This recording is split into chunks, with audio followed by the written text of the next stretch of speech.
Hey guys, welcome back to Shell Builder's channel for FtD. It's been a while since the last video, and I thought it would be a good change to do a campaign. Here I have a few campaign options to try.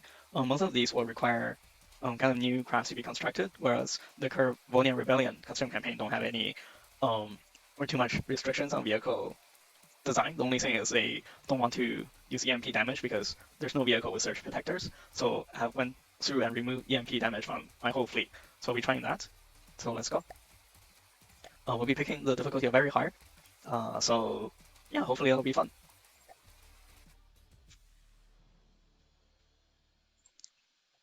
So here we are. We have the opening welcoming text for the campaign. Okay, so the first thing we do is scrap um, the starter units and build a satellite. Because the space doesn't actually have any construction capability, you just have to go inside one of these buildings and put down some repair tentacles. Here.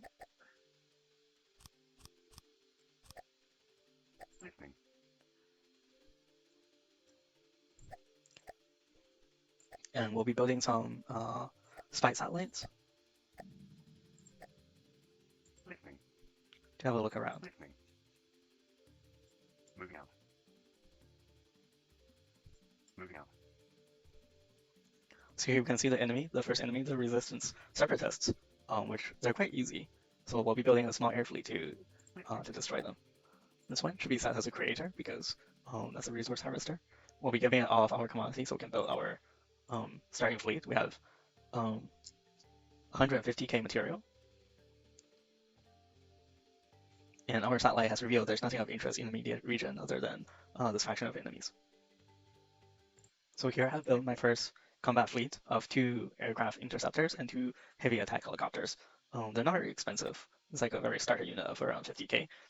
So they'll be attacking this little enemy base here, so we can kind of improve our resource harvesting operation. This, as you can see, this mining node produces 4,800 units resources per minute, whereas our main base right now, zoom in and have a look, only produces 3,000. There's 4 of these, of which this is the enemy main base. It produces 7,200 resources per minute. So that's a big juicy one. Unfortunately, there's a lot of stuff there, so I want to build up a slightly bigger fleet than just these light attack aircraft before we go take it. So let's have a look. What I've done is I moved my units into enemy territory until the relationship worsened and they declare war on me. If I went into the diplomacy screen and declare war on them myself, there's actually a bug in this campaign and it will make it unplayable. Alright, so I'm going to start attacking this base. I'm going to set the volume to maximal, so all of my units can spawn in. I'm going to place each unit individually so that they don't spawn basically on top of each other and crash, which is something that can happen. You want to be careful. Let's see, the battle volume is at maximal. Let's close the resource view and assign all units to target this cannon fortress.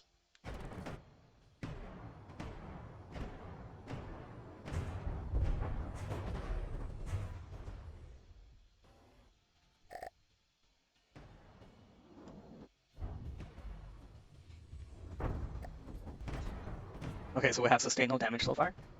Let's hope our luck holds.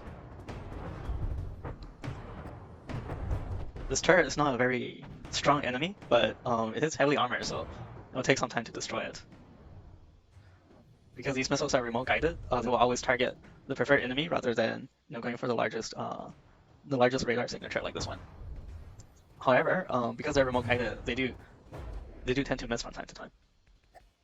Okay, we still haven't taken no damage, so that's a good sign. So here we can see the attack helicopter. What's it called? The Windward Leaf.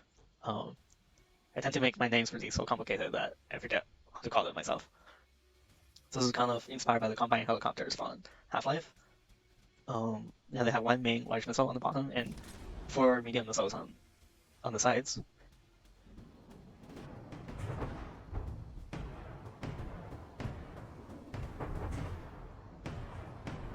So this gun has no ejectors. Once some kind of damage gets through the heavy armor, it will just explode.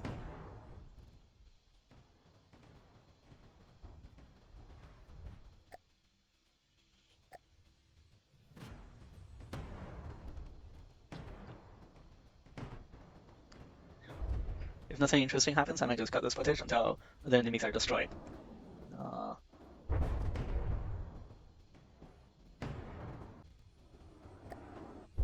What happened here?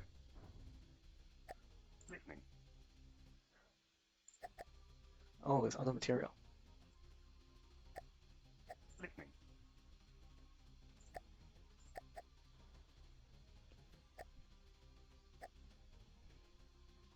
So they burn through their material too quickly.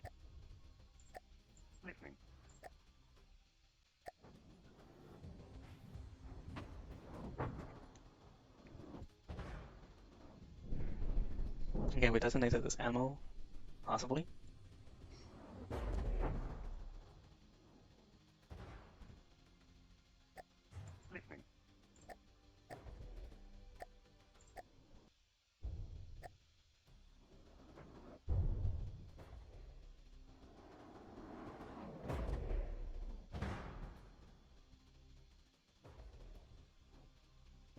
Engaging now. Okay, maybe it'll be a little bit better to target this since it's a bit larger. No, they're just wasting material on these missiles. I need to change them to not remote guidance. Explosive. Single processor. Seems to be okay.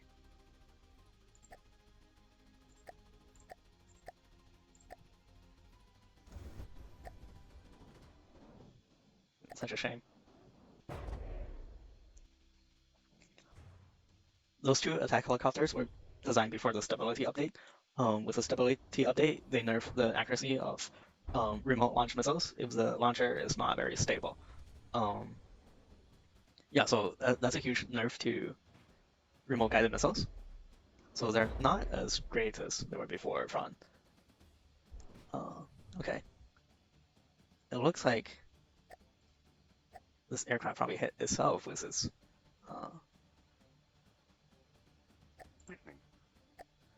missile. Just exploded.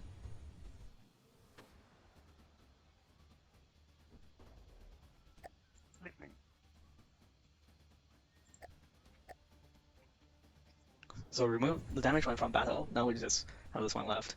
Hopefully it won't also torpedo itself. It's very wobbly, which makes it good against the Quest for Neither campaign. Wow.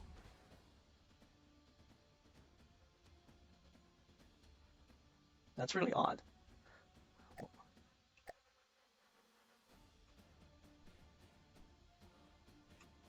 Does it have IFF?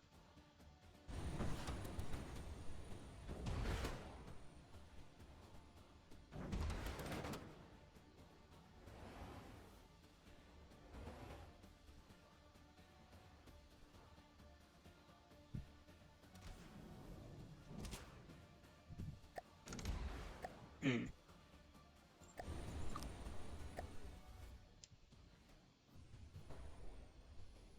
Okay, so the downside of yeah, so I guess I saw it. It didn't need IFF because it was remote guided. But that wasn't very smart.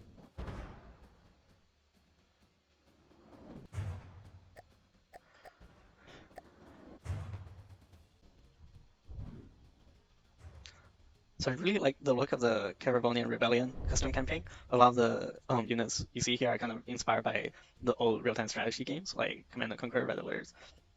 Not sure if I saw any StarCraft inspired units, but in a lot of that flavor, the units are quite simplistic looking compared to Niter or the historic campaign like Finest Hour, but they're quite fun. Definitely brings back a lot of the like 90s, 2000s nostalgia factor. Um, yeah, as I say, the units are quite simple, but they're they're quite fun to play against.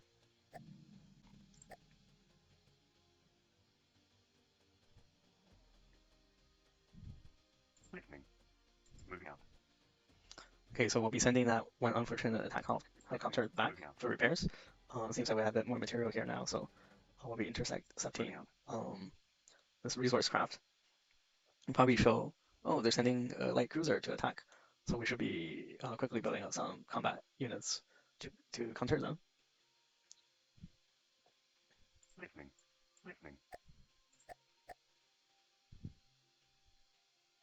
Moving out. Listening. I think we'll probably just handle it with the one attack helicopter we have now.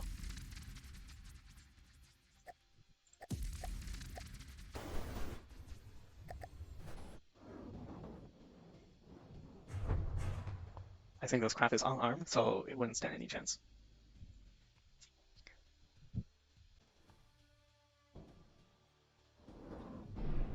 Oh, there you go. That's what I was looking for. Okay, I see the AI exposed. Let's finish this. So yeah, this is a good early game strike craft. It's just big enough to take out some of those targets. It's not so expensive that would be overkill, but it's not so weak that it will lose those engagements either. So it's just perfectly sized. It takes a while to do all the damage, but 50k is not very expensive. Listening. Moving out. Let's have a look at these craft. The most expensive one is about 125k. So I guess I could engage them with the fleet I have. I just need them to be fully repaired Listening. and Moving out. resourced.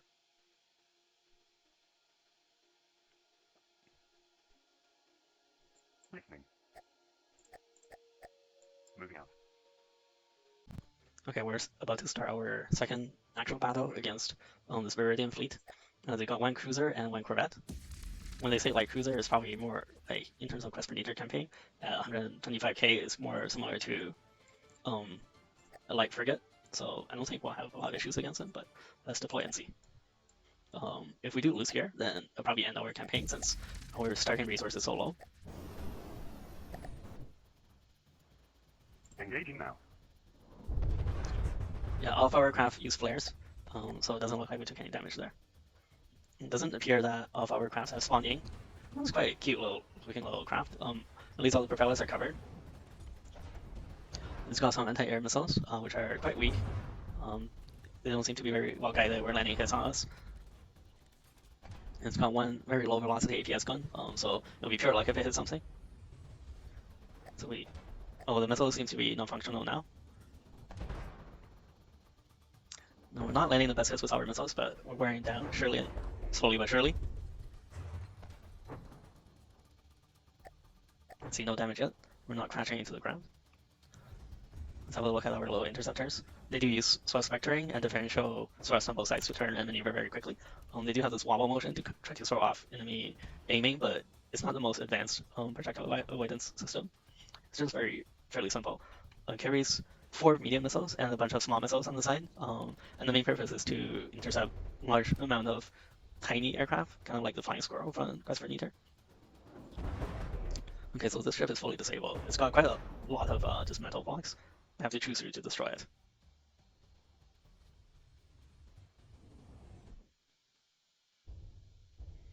How's our material looking? It's doing okay.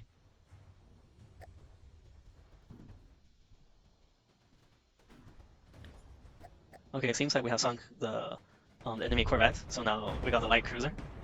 It's just got a lot of guns. 80 APS firepower, nothing to scoff at, but doesn't appear like the guns have very good tracking, so they're not likely to hit us. We're just spawning both helicopters, improve our firepower. Yeah, that's kind of sickening to watch. Here you go, that's kind of my best bet work at that time. Not very good with math, so that's all I can manage.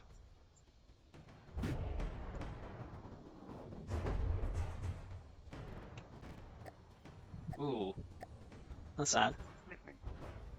Looks like they have landed a lucky hit and taken out the AI on one of those interceptors.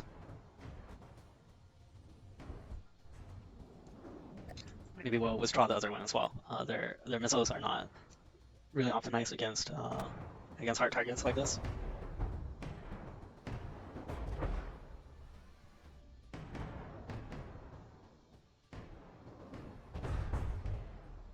We popped one turret. Quite pleasing to the eye. Oh, that's loud.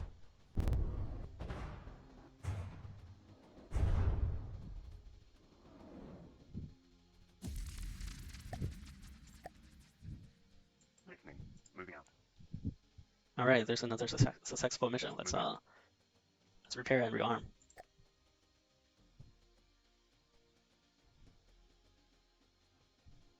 Listening.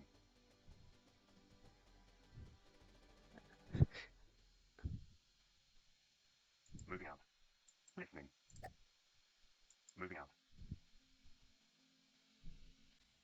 Okay, here we have another battle about to start. The enemy has spawned a broadsword squadron, which appears to be an intercept aircraft. It kind of matches our number.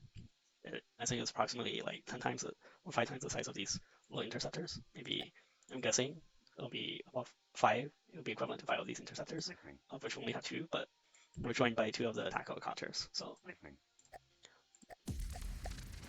yeah, hopefully we'll have enough to take them on. Let's have a look.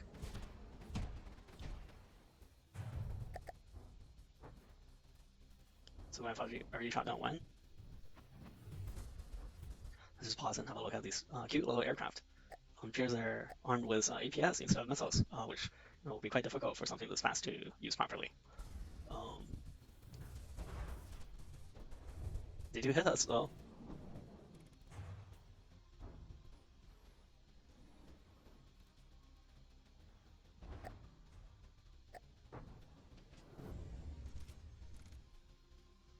Worryingly, this attack helicopter is over land. Listening.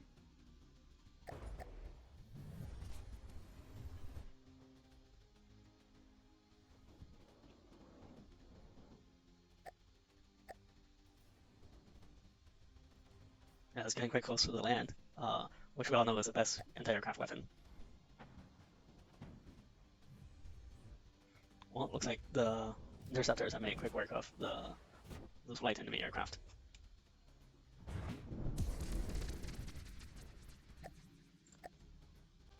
All right, we desperately need to improve our economy, so we'll be building another harvester for this region.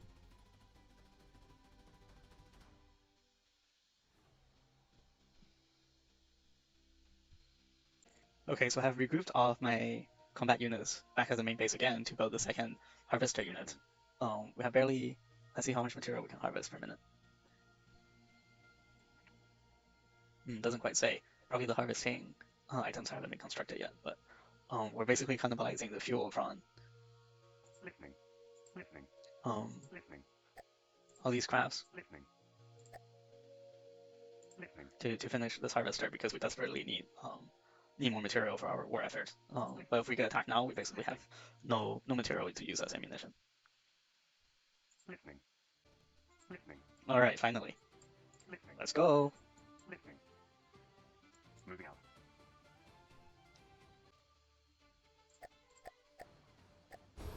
In case you're wondering, this is what the harvester looks like.